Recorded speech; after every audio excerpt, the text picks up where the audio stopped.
दोस्तों, हमारा माइंड दो प्रकार से काम करता है। ये सब आप जानते हैं, बहुत सारी वीडियो आपने देखी होंगी, बुक्स पढ़ी होंगी। एक होता है हमारा सचेतन मन और एक होता है अवचेतन मन। माइंड का 5% कार्य करता है हमारा सचेतन मन। सचेतन मन ये होता है कि जैसे आप मुझे सुन रहे हैं, मेरी वीडियो सुन रहे हैं, तो आपकी आँखें उसको देख रही हैं और माइंड उसको देख रहा है, यानी कि बिल्कुल लॉजिकल है।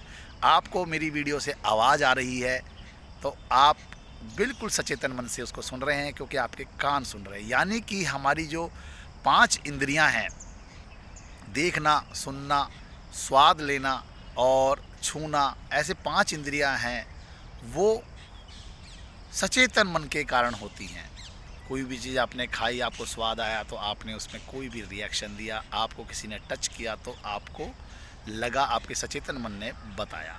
परंतु दोस्तों, आपने सुना होगा हमारी एक छठी इंद्री भी होती है, जो किसी भी इमेज को बनाती है या इमेजिन करती है, कल्पना करती है या उसके बारे में राय रखती है, लेकिन सचेतन मन यानी कि तार्किक नहीं होता। जैसे आप वीडियो देख रहे हैं और मैं कह रहा हूं कि कृपया करके आंखें बंद करके सोचिए कि यहाँ से सफ़ेद हाथी नहीं जा रहा, एक हिरन वहाँ उछल कर नहीं जा रहा। नहीं शब्द आपने बोला, सुना, समझा, लेकिन सफ़ेद हाथी फिर भी आया, हिरन फिर भी आया। ऐसे ही हमारा सबकॉन्शियस माइंड, उसको किसी भी तर्क की आवश्यकता नहीं है। हम उसको जो बोलेंगे, जो सोचेंगे, हम हमारी कल्पना शक्ति जो भी सोचेगी वो उसको सुनता है और उसके बारे में कार्य करता है। बहुत सारी शक्तियाँ मिल कर के हमारे सचेतन अवचेतन मन को और परिपक्व बनाती हैं। ये ब्रह्मांड असीमित है, अनलिमिटेड है, अनंत है, क्योंकि इसकी कोई भी सीमा नहीं है। अब जहाँ जहाँ तक देखो वहाँ वहाँ तक ये फैला हुआ है। हमारी पृथ्वी कितनी बड़ी है, परंतु अगर ब्रह्मांड में जाएं तो ये एक बिंदु के बराबर भी नहीं है, क्योंकि दोस्तों ब्रह्मांड की कोई सीमा नहीं है। अभी तक कोई खोज नहीं पाया है कि ये कितना बड़ा है। इसलिए हमारा जो मन की शक्ति है, हमारी मन की शक्ति भी उतनी ही बड़ी है, उतनी ही अनंत है। क्योंकि दोस्तों, जब हवाई जहाज़ बना था, रॉकेट बना था, समुद्र का जहाज़ बना था, या गाड़ियाँ बनी थी, मोबाइल बना था, कंप्यूटर बने थे, तो किसी ना किसी के अवचेतन मन की पैदाइश हैं वो। क्योंकि आज से 100-200 साल पहले सोचें तो कुछ भी नहीं था। एक घुड़सवारी हम करते थे, या उसके बाद में तांगे आए, जैसे जैसे और पहले चले जाएं तो हमारे पास आग जलाने को भी नहीं था, और पहले चले जाएं तो हमारे पास खाने को भी नहीं था, और पहले चले जाएं तो हमारे पास पहनने को भी नहीं था। ऐसे दोस्तों बहुत किसी की ये जो हमारे अवचेतन मन है, यानी कि सबकॉन्शियस माइंड है, ये सब इसी की पैदाइश है। जो सोचते हैं हम, जैसी इमेज बनाते हैं, वैसा ही हमें मिल जाता है। आपने सुना होगा, हमारे जो बुज़ुर्ग हैं वो कहा करते थे कि प्रार्थना में बहुत शक्ति होती है, आप प्रार्थना कीजिए। करनी चाहिए प्रार्थना, क्योंकि हमारी जो प्रार्थना होती है वो हमारे शरीर से वाइब्रेशंस निकलती हैं, हमारे शरीर से, और वो ब्रह्मांड तक जाती हैं। जब ब्रह्मांड तक वो वाइब्रेशन जाती हैं तो वहाँ से जो मैच होती है, वो इच्छा हमारी होती है, वहाँ से वो वाइब्रेशन वापस लौट करके आती है एनर्जी के रूप में, और हमारे शरीर में प्रवेश करती है और हमारी इच्छाएं पूरी होती हैं। क्यों कहते थे कि सच्चे मन से पूजा करनी चाहिए? सच्चे मन का मतलब वही है जिसमें हमारी भावनाएं जुड़ी हों, इमोशंस जुड़े हों। क्योंकि जब तक हमारी इमोशंस नहीं जुड़ी होंगी, इमोशनली हम उसको प्रार्थना को नहीं करेंगे, तो इच्छा भी पूरी नहीं होगी। इसलिए बहुत सारे लोग law of attraction, manifestation, affirmation, इन सब के बारे में सुनते हैं, ट्राई करते हैं, परंतु उनको वो चीज़ें उपलब्ध नहीं हो पाती है। क्योंकि बहुत सारी चीज़ें होती हैं, हमारा जो इमोशंस हैं वो नहीं मैच कर पाती हैं। जैसे अभी आप सोच रहे हो मैं करोड़पति हूँ, तो एक बार तो आप बोल देंगे, लेकिन अगले ही पल आपको ही सोच में आ जाएगा, नहीं यार मैं कहाँ करोड़पति हूँ, मैं झूठ बोल रहा हूँ। ऐसे ही अगर आपको कोई तकलीफ़ है, बीमार है, कोई दिक्कत है, और आप बोल रहे हैं मैं पूर्णतः स्वस्थ हूँ, तो कहीं ना कहीं सबकॉन्शियस माइंड में मैसेज भी जाता है कि नहीं, तुम झूठ बोल रहे हो। तो इसलिए बहुत सारे अफर्मेशन, बहुत सारी मैनिफेस्टेशन पूर्ण नहीं हो पाती हैं, पूरी नहीं हो पाती हैं, क्योंकि कहीं ना कहीं हम जो बोल रहे होते हैं वो चीज़ें मैच नहीं करती हैं। अगर इसको हम प्रेजेंट कंटिन्यूसली सेंटेंस में बोला जाए, जैसे कि मैं स्वस्थ हो रहा हूँ, मैं अमीर हो रहा हूँ, मैं रिलेशनशिप में बहुत अच्छा व्यक्ति बन रहा हूँ, तो हमारी मैनिफेस्टेशन पूरी होती है। इसलिए कहते हैं कि हमारी जो इच्छाएं होती हैं, मैनिफेस्टेशन होते हैं, लॉ ऑफ अट्रैक्शन इसी वजह से काम नहीं करता। हम बोलते तो हैं परंतु हमारी इमोशंस मैच नहीं करती है। और इसका और भी कारण है दोस्तों, हमारा जो माइंड है उसमें बहुत सारी चीज़ें, पुरानी यादें, पुराने फेलियर्स, असफलताएं, दुखी मन, किसी ने ईर्ष्या द्वेष से हमारे को कुछ बोला, कहा, ये सब हमारे माइंड में पहले से ही स्टोर होते हैं बचपन से। क्योंकि हम बचपन से क्या सुनते आए हैं, पैसा हाथ का मैल है, पैसे से तो बीमारियां, पैसे से तो बुरा आते हैं, बुरा आदमी बन जाते हैं, एक दूसरे को कुछ समझते नहीं है, घमंड आ जाता है, और पैसा बुराइयों की जड़ है, पैसा बुरे लोगों के पास आता है, ईमानदारी से पैसा नहीं कमाया जा सकता। ये जब हमारे माइंड में मढ़ दिया गया है, चढ़ा दिया गया है, तो कैसे पैसा आएगा? आप कितनी भी कोशिश कर लो, कितनी भी मेहनत कर दो, लेकिन आपका माइंड तो यही बोल रहा है ना कि ये पैसा बुराइयों की जड़ है। आप नहीं चाहते, आप नहीं सोचते बड़े होकर के, परंतु हमारे शरीर, माइंड के अंदर 86 बिलियन न्यूरॉन होते हैं। आप अंदाज़ा लगा सकते हैं 86 बिलियन कितने होते हैं? वो न्यूरॉन में कहीं ना कहीं वो घटनाएं पड़ी होती हैं, इमेजेस पड़ी होती हैं, कोई यादें, स्मृतियां ऐसी होती हैं, वो आपको आगे बढ़ने से रोकती हैं। कहीं ना कहीं वो चीज़ें आपको दूर करनी है दोस्तों। इसके लिए NLP यानी कि न्यूरो लिंग्विस्टिक प्रोग्राम आपको करना होगा।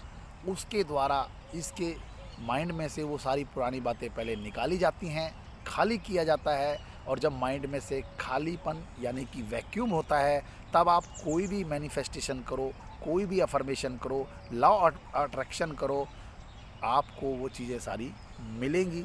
क्योंकि दोस्तों ब्रह्मांड अनंत है, इसके पास कोई कमी नहीं है, किसी भी चीज़ की कोई कमी नहीं है, क्योंकि इसके पास प्रचुर मात्रा में, जब पृथ्वी जैसी ही उसके पास बिंदु के रूप में है, तो समझ लो कि उसके पास कितनी प्रचुर मात्रा में चीज़ें बन रही होंगी। दोस्तों ब्रह्मांड, हम सब ब्रह्मांड की संतान हैं, और अपनी संतान को कोई दुखी नहीं देख सकता, परेशान नहीं देख सकता, अपनी संतान को कोई अभावग्रस्त नहीं देख सकता, अपनी संतान को कोई अस्वस्थ भी नहीं देख सकता। इसलिए आप एक तो ये बोलना बंद करें कि हे ईश्वर, तूने मेरे साथ क्या किया है, हे मेरी किस्मत ख़राब है, या मैं जो भी काम करता हूँ वो सब बेकार हो जाता है। ऐसा कुछ नहीं है, आप बहुत कुछ काम करना। ऐसा क्यों होता है दोस्तों? क्योंकि जो स्मृतियाँ, जो यादें हमारे न्यूरॉन में पड़ी हुई हैं, वो कहीं ना कहीं परेशान करती हैं, याद दिला देती हैं, और वो उसमें बाधा बनती हैं। और दोस्तों एक हमारा हार्ट होता है, ये भी एक माइंड की तरह ही काम करता है। जितने जो न्यूरॉन हमारे माइंड में होते हैं, वैसे ही न्यूरॉन हमारे हार्ट में भी होती हैं, वाइब्रेशंस होती हैं। क्योंकि दोस्तों आप किसी से मिलते हैं प्यार से, मोहब्बत से, तो दिल गदगद हो जाता है। क्यों कहते हैं कि दिल बाग बाग हो गया तेरे से मिलने पे? हृदय में एक अलग सी धड़कन होती है, एक तरंग सी उठती है, और जिससे नफ़रत होती है, हमारा माइंड उसको याद करता है, और तो दिल में नफ़रत भर जाती है, और दिल एकदम से नफ़रत वाले वाइब्रेशंस पैदा करता है। तो दोस्तों हमारे जो हार्ट है वो भी यही काम करता है। व्यक्ति के जो भी हार्ट में भी अपनी यादें होती हैं, ऐसा नहीं है कि सिर्फ माइंड में ही यादें होती हैं, हार्ट में भी अपनी यादें होती हैं। और किसी व्यक्ति को वो देखता है तो तुरंत गदगद हो जाता है, किसी से नफ़रत करता है तो वो नफ़रत याद दिला देता है। तभी तो कहते थे कि कोई भी चीज़ करो दिल से करो। मेरा तो दिल भर आया, दिल बाग बाग हो गया, वो मेरे दिल से उतर गया। अरे उसके लिए तो मेरा दिल धड़कता है, उसके लिए तो वगैरह वगैरह। ये बहुत सारी चीज़ें हम क्यों बोलते हैं? क्योंकि दिल से हमारी इमोशंस जुड़ी होती हैं, और जब इमोशनली हम किसी चीज़ को सोचते हैं तो वो सारा हरकतें हमारा हृदय करता है, हमारा दिल करता है। इसलिए दोस्तों, जो माइंड में है वो हमारे हृदय में भी है। तो ये दोनों चीज़ों का जब मिश्रण होता है या मैचिंग होती है तो हमारी प्रार्थना स्वीकार्य होती है। हम कोई भी प्रार्थना करते हैं, मैं ये किसी पूजा के विरुद्ध नहीं हूँ, परंतु जब कहते हैं कि लगाओ भोग कुछ तुमको, कि ये अपमान करना है, खिलाता है जो सब जग को उसे कैसे खिलाऊं मैं। दोस्तों, जो हमारा, अगर आप मानते हैं कि आप ईश्वर की संतान हैं और ईश्वर के बिना पत्ता भी नहीं हिलता, ईश्वर के बिना कुछ नहीं होता, तो दोस्तों हम उसको भोग लगाते हैं।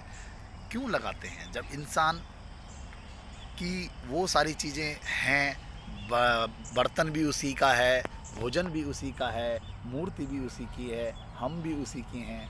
लेकिन दोस्तों, कहीं ना कहीं यहाँ हमारी भावनाएं, यानी कि हमारी भावनाएं मैटर करती हैं। हमारी भावना, हमारी इमोशंस, तभी तो ईश्वर भी कहते हैं कि अरे खिलाओ तो सही, कोई शबरी की तरह खिलाता नहीं। यही बात होती है दोस्तों, हमारी जो इमोशंस हैं, हमारी जो भावनाएं हैं, वो हर प्रार्थना के साथ जुड़ी होनी चाहिए। इसी को सच्चे मन से प्रार्थना करना कहते हैं। प्रार्थना में बहुत शक्ति है, आप करिए तो सही, ईश्वर से मांगिए तो सही। क्योंकि दोस्तों, अगर आपकी कोई संतान है और वो कोई इच्छा करती है, तो क्या आप कोशिश नहीं करते कि उसकी इच्छा पूरी की जाए? ऐसे ही ईश्वर की हम संतानें हैं, ब्रह्मांड की संतानें हैं, तो हम कोई भी इच्छा करेंगे तो वो अवश्य पूरी होंगी। बस याद रखना है कि इसमें हमारी इच्छा के साथ साथ हमारी वाइब्रेशंस, हमारी भावनाएं, इमोशंस, ये सब होनी चाहिए। ये ज़रूर पूरी होंगी। क्योंकि दोस्तों, क्यों आप इस जग में देखते हैं कि कोई तो बहुत अमीर हैं, स्वस्थ हैं, रिलेशन भी बढ़िया हैं, लेकिन हम या तो रिश्तों में ख़राब हैं, या पैसे में ख़राब हैं, या हम स्वास्थ्य में ख़राब हैं। कोई ना कोई कमी रह जाती है, वो सिर्फ़ और सिर्फ इसी कारण से है। तो दोस्तों, मैनिफेस्टेशन लॉ ऑफ अट्रैक्शन काम करता है, ज़रूर काम करता है, लेकिन इसका एक सिस्टम होना चाहिए, इसका एक तरीका होना चाहिए। वो तरीका मैं आपको वीडियो के माध्यम से बताता रहूँगा। मेरा ये शौक़ है, मेरी जर्नी है, शुरू हो चुकी है। आप वीडियो अगर आपको पसंद आए तो लाइक शेयर ज़रूर कीजिएगा, चैनल को सब्सक्राइब कीजिएगा, क्योंकि subconscious mind law of attraction के बारे में मैं आपको ऐसी बातें बताऊंगा जो शायद ही आपने सुनी हो। Thank you.